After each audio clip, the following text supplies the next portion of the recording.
Buenas, bienvenidos al podcast de Inteligencia Aumentada. En el episodio de hoy, la revolución de ChatGPT y los modelos grandes de lenguaje. Sin más preámbulos, empecemos. Este podcast es para todos aquellos que les interesa el mundo de la inteligencia artificial y el machine learning, también para los que se dedican o se quieren comenzar a desarrollar en el mundo de la inteligencia artificial, pero especialmente también para los que quieran cambiar de carrera profesional y comenzar a desarrollar soluciones con inteligencia artificial, ya sea como hobby, incorporarlas en su trabajo actual o incluso cambiar completamente de carrera profesional. Buenas, ¿cómo les va? Bienvenidos nuevamente al podcast de Inteligencia Aumentada. En el episodio de hoy quería hacer algo distinto a lo que venía haciendo. Los episodios anteriores siempre trataba de compartir con ustedes cosas relacionadas con el tema del cambio de carrera, miedos, tabúes, que conozcan un poco más el mundo de la inteligencia artificial desde el lado del cambio de carrera. Hoy quiero hacer algo distinto porque seguramente muchos de ustedes han escuchado hablar de ChatGPT. Se viene hablando de él hace meses. Y la verdad al principio estaba como un poco cansado de decir todo el mundo habla de ChatGPT. Todo el mundo opina, todo el mundo sabe, todo el mundo es experto. Pero después me puse a pensar y escucharlos con detenimiento y digo, ¿realmente saben lo que es ChatGPT o lo que está significando? Por eso se me ocurrió grabar este episodio para contarles un poquito de qué se trata ChatGPT o estos modelos grandes de lenguaje de los que se está hablando ahora y por qué implican una revolución en lo que es la inteligencia artificial. Para comenzar y ponernos un poco en contexto, tendríamos que definir primero qué son estos modelos grandes de lenguaje para entender un poco dónde estamos parados, de qué estamos hablando. Básicamente, sin entrar en mucho detalle técnico, los modelos grandes de lenguaje son modelos de procesamiento de lenguaje natural. Recuerdan que habíamos hablado en el episodio anterior, cuando hablamos de Deep Learning, que hay una subdisciplina dentro del Deep Learning que es el procesamiento de lenguaje natural, que se encargaba de entender el lenguaje como lo hablamos o como lo escribimos nosotros, y en combinación con los modelos generativos, es decir, los modelos que generan datos, nos permite desarrollar modelos que escriban información, que generen información, que creen información, que escriba de una manera similar a como lo hace un humano, o lo más parecido posible a como lo hace un humano. La gran revolución que implican estos modelos grandes de lenguaje es que están entrenados con cientos de millones de parámetros o billones de parámetros, como se dice en inglés, y los hace modelos muy poderosos, muy potentes, capaz de ya poder entender el lenguaje humano y escribir en un lenguaje muy similar al humano, casi de forma indistinguible. Esto, hasta este momento nosotros lo que teníamos, hasta hace un par de años, eran los modelos de procesamiento de lenguaje natural con redes recurrentes, que cuando uno le pedía que genere información, se quedaban como un poco repetitivos, es decir, por lo general creaban un par de respuestas originales, pero después como que se repetían mucho, estaban muy acotados, y era por el tipo de estructura y por la forma en la que funcionaban. Luego aparecieron los llamados transformers o modelos de atención que potenciaron muchísimo más este tipo de modelos y permitieron comprender el lenguaje a niveles muy superiores a los que se venían haciendo con los modelos tradicionales de redes recurrentes. Ahora, cuando aparecieron estos modelos grandes de lenguaje, que son generados por grandes empresas como Google o como OpenAI, trabajan con cientos de millones de parámetros, lo que los hace modelos hiperpotentes y capaz de comprender el lenguaje tal como lo hablamos nosotros de forma casi indistinguible a un ser humano. Este tipo de modelo lo que permite es entender preguntas que nosotros le pedimos, entender el contexto, lo que le estamos diciendo, y en combinación con generación de datos nos permite, por ejemplo, generar respuestas de forma muy similar a como lo hace un humano, poder narrar una respuesta o darnos una lista de opciones ante lo que nosotros nos pedimos. De hecho, lo están utilizando mucho gente dentro del ámbito del marketing, de la generación de contenidos. Uno le puede pedir que haga una lista de recomendaciones y el algoritmo entiende lo que le estamos pidiendo y nos va a armar esa lista casi como lo haría un humano. Ahora, ¿por qué se está hablando tanto de este tipo de modelos últimamente? Es porque nos permite escalar el nivel de comprensión del lenguaje a niveles insospechados. Podemos hacer que uno de estos modelos hagan tareas similares a como las haría un humano casi sin esfuerzo. sin esfuerzo por parte nuestra, ¿no? El esfuerzo lo hizo la empresa que entrenó estos modelos. Seguramente, como les decía recién, ustedes han sentido nombrar modelos como GPT-3, como ChatGPT, son modelos grandes de lenguaje, son de los más conocidos, pero también Google tiene los suyos como BERT, Palm, Lambda, que por ahí no están liberados al público como sí lo ha hecho ChatGPT. Así todo, también existen, porque estos modelos son modelos de empresas, son modelos propietarios. Si bien ChatGPT lo liberó, OpenAI, si bien OpenAI liberó el modelo ChatGPT para que lo podamos usar nosotros, otras empresas como por ejemplo Google no los puso a disposición. BERT puede ser que se esté utilizando dentro de lo que es el buscador de Google, pero estos modelos no están disponibles y mucho menos el código, o sea, cómo están formados, qué tienen adentro. Pero también existen lo que serían los modelos grandes del lenguaje, o LLM, por las siglas en inglés, de Large Language Models, que son de código abierto, ¿no? Como se le llaman open source. El más conocido, el más difundido por ahí es Bloom, o BloomZ o BloomC, que es un modelo más nuevo, que fue creado por una comunidad de científicos de inteligencia artificial enorme, son miles de personas involucradas, y llegaron a entrenar un modelo ligeramente más grande de lo que es GPT-3.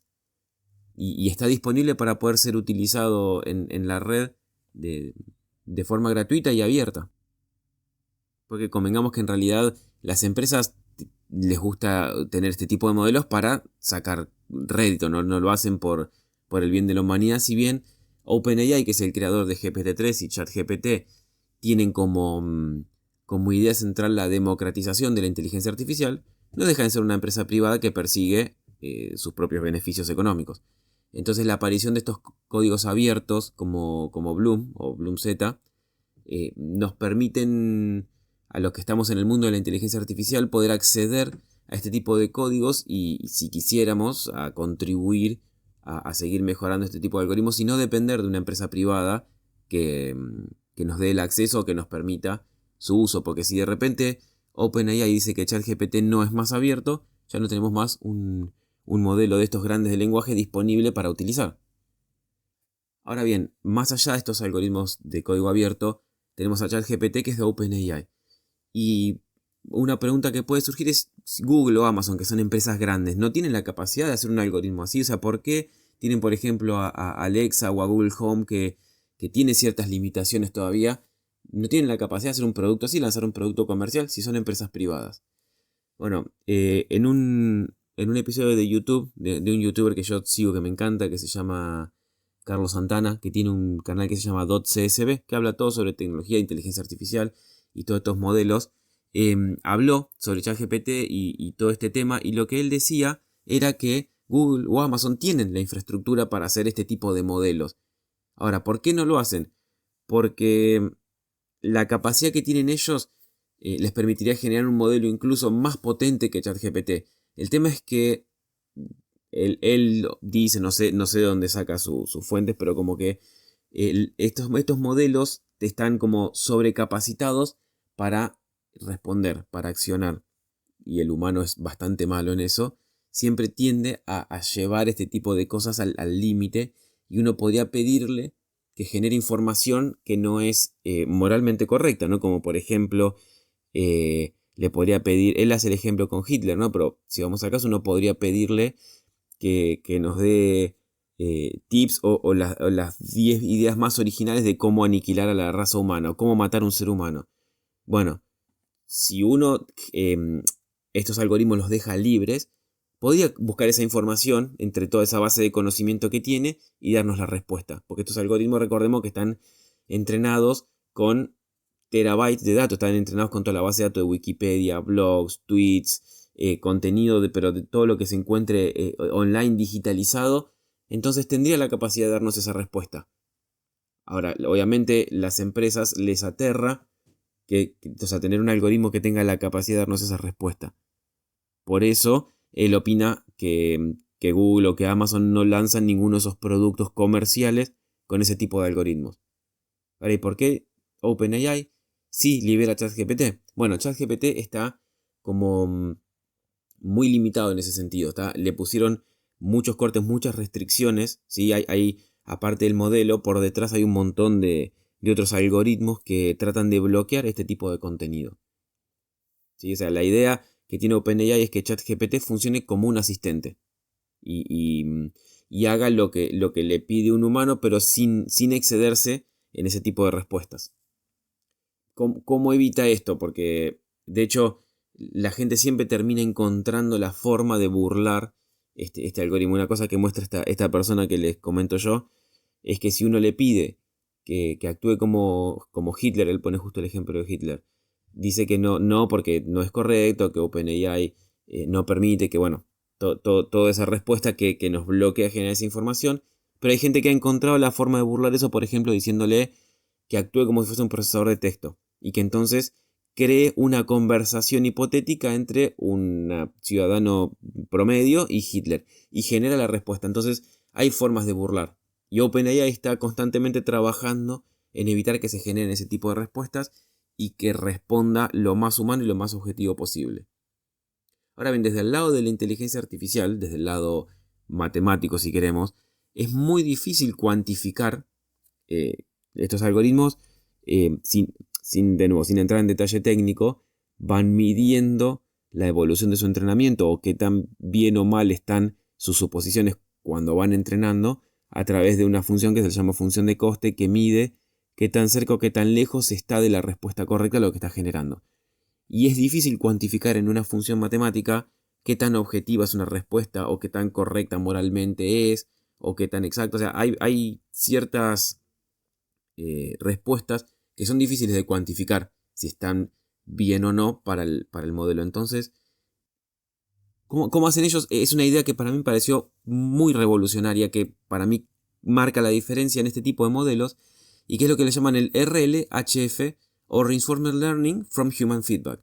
Es decir, lo que hacen ellos es, ¿se acuerdan también que habíamos visto cuando vimos los distintos modelos de Machine Learning en episodios anteriores, que estaba lo que se le llamaba el Reinforcement Learning o aprendizaje reforzado? Que le permitían al algoritmo interactuar con un entorno y lo recompensaban o penalizaban, si bien dependiendo si el resultado lo alejaba o lo acercaba de la respuesta correcta. Bueno, introducen eso mezclado con aprendizaje supervisado por humanos. ¿Qué es lo que hace? El algoritmo va dando respuestas, ¿no? Se le va haciendo preguntas y va dando respuestas, y nosotros, con supervisión por humanos, lo que hacen es ir mejorando el algoritmo para que se acerque más a cómo respondería un humano. ¿Cómo hacen esto? El algoritmo, le van haciendo preguntas, le van simulando entornos y preguntas al algoritmo y toman esas respuestas que devuelve ChatGPT y las evalúan personas. Y la persona devuelve si esa respuesta está bien o no a cómo la respondería un humano. Y de esa forma tiene un modelo que genera información, que sería el ChatGPT, y otro modelo que autoevalúa las respuestas para ver que sean lo más humanas posibles. Entonces lo que están haciendo ellos básicamente es crear un sistema que en un futuro vaya generando respuestas y se vaya autoevaluando a sí mismo para que este modelo vaya creciendo y vaya aprendiendo solo. Por ejemplo, a ver, ¿qué es lo que pasa? Esta idea, ¿por qué me parece tan genial o tan revolucionaria? Nosotros lo estamos acotando a lo que es ChatGPT, a la generación de una respuesta de texto, pero esto lo podemos llevar a otros ámbitos, por ejemplo, la generación de imágenes, como menciona Carlos Santana en su canal de YouTube. Imaginemos DALL-E, ¿sí? Que es otro modelo de OpenAI que genera imágenes a partir de un texto. Nosotros le ingresamos un texto y nos genera imagen. ¿Sí? Nos genera distintas imágenes en función de lo que nosotros le escribimos. Cuando nosotros queremos usar DALL-E y queremos descargar las imágenes que genera desde la página, no podemos hacerlo con el botón derecho como lo haríamos con cualquier imagen de una página web. Tenemos que sí o sí utilizar el botón descargar que tiene cada una de las imágenes en uno de los rincones. Ahora, ¿por qué es esto? ¿Porque no supieron programar bien la página? No, porque al hacer esto, OpenAI o DALL-E sabe cuál de las imágenes te estás bajando. Entonces, de todas las imágenes que genera, sabe de las 4 cuál es la que nosotros intuitivamente creemos que es la mejor o la más acertada a lo que le pedimos. ¿Sí? Porque nos muestra, creo que por defecto nos muestra 4 imágenes. Si nosotros descargamos la segunda, es porque creemos que la segunda es la más parecida a lo que le estamos pidiendo nosotros. O sea que, en cierta forma, nosotros mismos estamos entrenando a DALL-E para hacer una mejor versión, haciendo este feedback humano o esta retroalimentación humana a partir de elegir cuál de las imágenes estamos descargando. Y creo incluso que ChatGPT nos permite, en algún lugar cuando nos genera una respuesta, tiene una opción de marcar como que esa respuesta está bien o no. Entonces de esa forma también le estaríamos dando feedback de si la respuesta que generó es la esperada o no, y así entrenar modelos de ChatGPT más parecido a lo que generaría un humano. Ahora bien, estos modelos, vamos a concentrarnos ahora en ChatGPT, ¿no? Pero valdría para cualquier modelo, cualquier LLM. ChatGPT es muy útil, es muy potente, es revolucionario. No voy a decir que no me voy a poner ahora en detractor o me voy a poner en caprichoso y marcar todo lo malo que tiene, porque es excelente. Pero es cierto que como todo modelo informático, como todo modelo de inteligencia artificial que se creó hasta el día de hoy y que se van a seguir creando en el futuro, tiene ciertas limitaciones. No es un modelo perfecto, ¿no? Entonces está bueno también saber las limitaciones que tiene, porque no podemos confiar en el modelo ciegamente, como que es un modelo perfecto y que no va a fallar. Y con respecto a esto quería destacar algunas cosas, porque como es un código, o no un código, un algoritmo que está disponible para usar, está bueno saber hasta dónde podemos usar y hasta dónde no. O hasta dónde creerle y hasta dónde no. Por ejemplo, con respecto a la exactitud de las respuestas. El objetivo del algoritmo es buscar una respuesta a lo que nosotros le estamos diciendo. Entonces trata de ser, entre comillas, lo más exacto posible. Pero, por ejemplo, ChatGPT no tiene conexión a Internet. Entonces, la información con la que fue entrenado llega hasta, creo que septiembre de 2021. O sea que si nosotros le pedimos que nos diga algo que pasó después de 2021, no lo va a conocer. O si le decimos, por ejemplo, quién fue el último campeón del mundo, muy probablemente nos diga que fue Francia del Mundial 2018, porque no tiene información del último Mundial.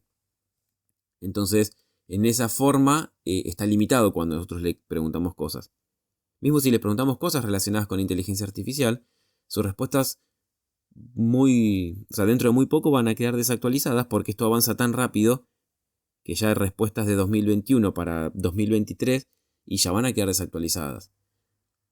Otra limitación que tiene este tipo de algoritmos es que con respecto a lo que son razonamientos matemáticos, si uno le pide, por ahí hace todo un razonamiento muy lógico, paso por paso, todo, pero a veces por ahí, como tiene que generar información, los números a veces los termina dibujando, por decirlo de alguna manera, o sea, los termina inventando. Entonces, numérica, o sea, matemáticamente no es correcto, pero su razonamiento es perfectamente lógico. En ese sentido también es limitado. Y una de las grandes limitaciones que tiene es que es un algoritmo generalista. Algo que también dice Carlos Santana es que es aprendiz de mucho y maestro de nada. Esa frase me gustó, está buena porque refleja bien lo que es ChatGPT. O sea, sabe un poco de todo, porque uno le pregunta del tema que sea y nos responde. Le pedís que te cree un poema, te lo hace, que te escriba un soneto, no sé, que te describa un objeto como si fuese Tolkien, y lo hace. Se tomará las páginas que se toma Tolkien para describir sus objetos. Pero no es específico en ninguno de los temas. Entonces, si uno quiere indagar un poco más allá en la información que está generando, y ahí se queda corto. Si uno le pide, por ejemplo, que lo usa mucha gente para generación de contenidos, si uno le pide una lista de ideas, la va a tirar. Pero si uno quiere ir más a fondo en cada una de esas ideas o más específico, no es bueno, porque no es especialista en ninguno de esos temas. Es decir, sabe un poco de cada uno, pero no es experto en ninguno de esos temas. Entonces ahí hay otra limitación, y por eso uno también tiene que tomar con pinzas la respuesta que nos da, porque tiene una limitación. Sin embargo, la calidad de respuestas que nos puede dar es muy buena y muy acertada en la mayoría de las situaciones, pero sin embargo tiene todavía ciertas limitaciones a mejorar, pero hay mucho campo a mejora, porque todavía se pueden aumentar muchísimo más la cantidad de parámetros con los que se entrena y todo, y mejorar mucho más. De hecho, ya ahora está dando vuelta GPT-4, que alimenta el motor de búsqueda de Bing de Microsoft, porque hubo una unión entre Microsoft y OpenAI, donde pusieron el algoritmo de OpenAI en el buscador de Microsoft. Entonces, uno podría, si quisiera, utilizar el buscador de Bing y utiliza GPT-4, o si uno es usuario Plus o Premium de ChatGPT, tiene acceso al modelo de GPT-4, que es un modelo muchísimo más grande y muchísimo más potente que GPT-3. Y ahí vemos cómo este tipo de modelos pueden ir mejorando sustancialmente en el tiempo. De hecho, lo venimos viendo con los anteriores modelos de GPT, ¿no? Cuando sale la nueva versión, cómo van mejorando con respecto al anterior. Esto que estoy mencionando de GPT-4, ¿por qué lo digo? Porque también es un poco lo que se viene. Es tan nuevo GPT-4 que se está explorando todavía sus capacidades, su potencialidad, y que OpenAI no divulgó detalles técnicos del modelo, más que nada por una cuestión de competencia. Ellos dicen también de seguridad, pero es por una cuestión de competencia que no quisieran que su competencia largue un algoritmo similar que compita con GPT. Pero las capacidades que tiene son enormes y creo que esto es lo que se viene, ¿no? Por ejemplo, una de las cosas que incorporaron es la multimodalidad. Ahora GPT-4 no solamente genera texto, sino también permite interactuar con imágenes, acepta que uno le suba imágenes y entender la imagen. O sea, nos permite ahora combinar distintas formas de generación y comprensión de información, no solo de texto, y hace que estos modelos sean cada vez más potentes.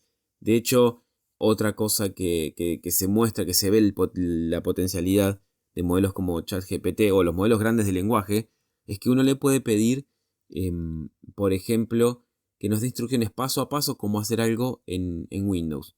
Entonces, el día de mañana, los sistemas operativos ya no vamos a tener que interactuar de una forma mecánica, sino que vamos a poder interactuar a través de lenguaje natural. Es decir, le vamos a hablar a un micrófono y le vamos a decir a Windows que haga tal cosa y la va a hacer. Por ejemplo, le vamos a decir, bueno, Windows, agarra todos los archivos que tengo en tal directorio y ordenámelos o clasificámelos en distintas carpetas según el tipo de contenido que tengan. Y va a agarrar y lo va a hacer, va a ir dividiéndolos, entonces no vamos a tener que ir nosotros directorio por directorio, fijarnos qué tiene adentro, cambiarles el nombre, moverlos adentro de subdirectorios. Todo esto lo va a hacer el sistema operativo gracias a esta comprensión del lenguaje que tienen los modelos. Vemos cómo podemos dar ejemplos de cualquier cosa que se nos ocurra en cualquier ámbito y cómo este tipo de modelos LLM nos pueden dar una respuesta y mostramos cómo pueden afectar a la sociedad y al mundo, a la industria en general con este tipo de soluciones. Por eso son revolucionarios. No tanto ChatGPT en sí, sino esta nueva idea de los modelos grandes de lenguaje que nos permiten hacer cosas que antes nos parecían impensadas y ahora están a la vuelta de la esquina. Por ejemplo, otra cosa que yo he visto, y yo lo he visto con GPT-3, así que GPT-4 y los modelos que sigan, ni hablar, había un prototipo de videojuego online donde uno se acercaba a un personaje no jugador, que por lo general los personajes no jugadores en los videojuegos tienen una serie de respuestas pregrabadas, preprogramadas y están limitados a ese tipo de respuestas. Bueno, era un personaje no jugador donde uno se acercaba y le hacía una pregunta mediante voz o mediante texto y el juego lo que hacía era tomar esa pregunta, se la pasaba a... No estoy seguro si era GPT-3 o era otro modelo, o sea, otro LLM propio de la empresa, pero se lo pasa al modelo LLM.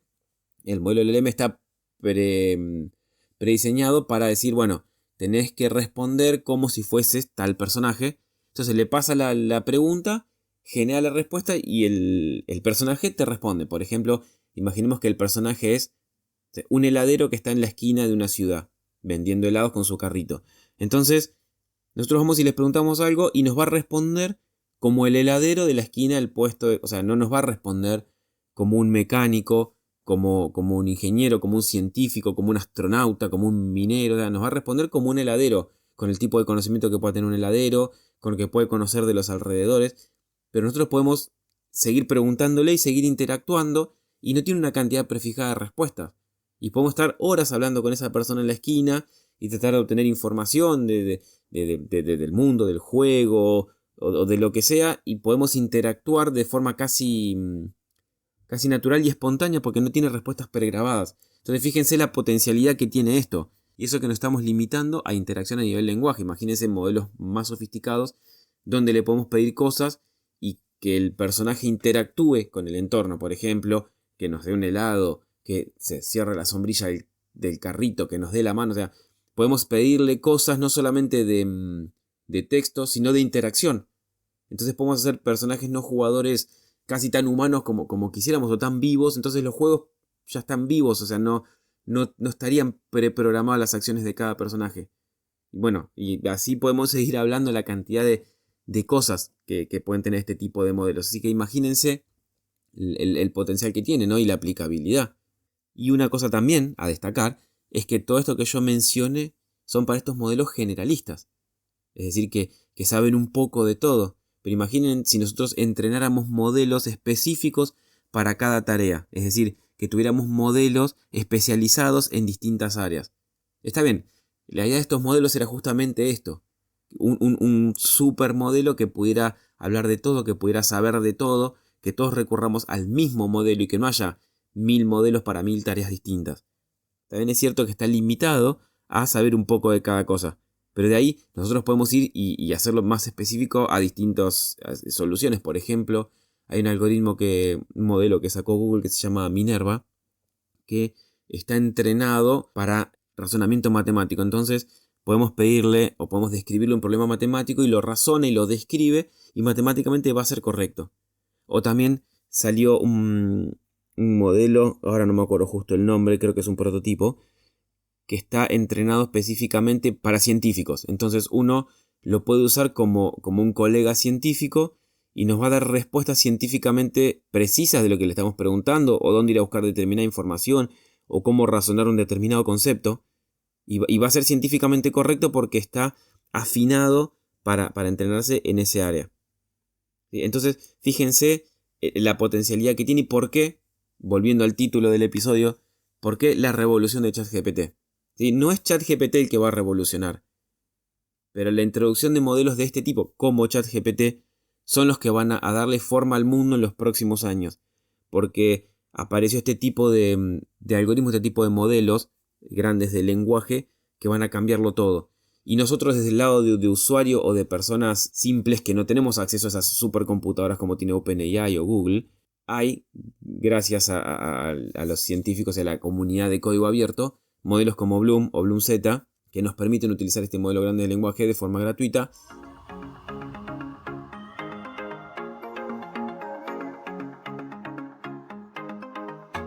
Y bueno, eso es lo que yo les quería contar con respecto a lo que es la revolución del ChatGPT y los modelos grandes de lenguaje.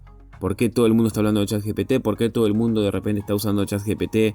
¿Por qué de repente ahora todo el mundo está basado en ChatGPT? O sea, ustedes ven noticias, blogs, YouTube, Twitter, todo están hablando de ChatGPT y las posibilidades que tiene y cómo hacer tal cosa con ChatGPT o cómo hacer tal otra con ChatGPT. Bueno, quería ponerlos un poco en contexto de por qué se está hablando tanto de este tema y por qué es tan revolucionario y entender qué es lo que se viene y por qué esto va a cambiar el mundo o la tecnología por lo menos en los últimos años.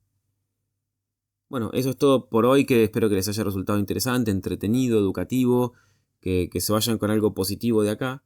Y recuerden que si les gustó nos pueden seguir en la plataforma de escucha que quieran, ya sea Spotify, YouTube.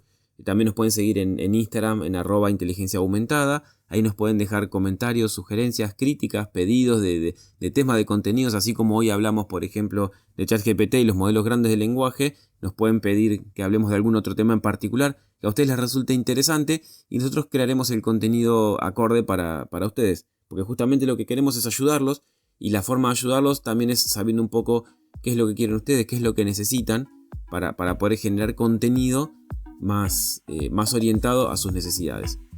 Bueno, espero que les haya gustado y los espero en un próximo episodio del podcast. Muchas gracias.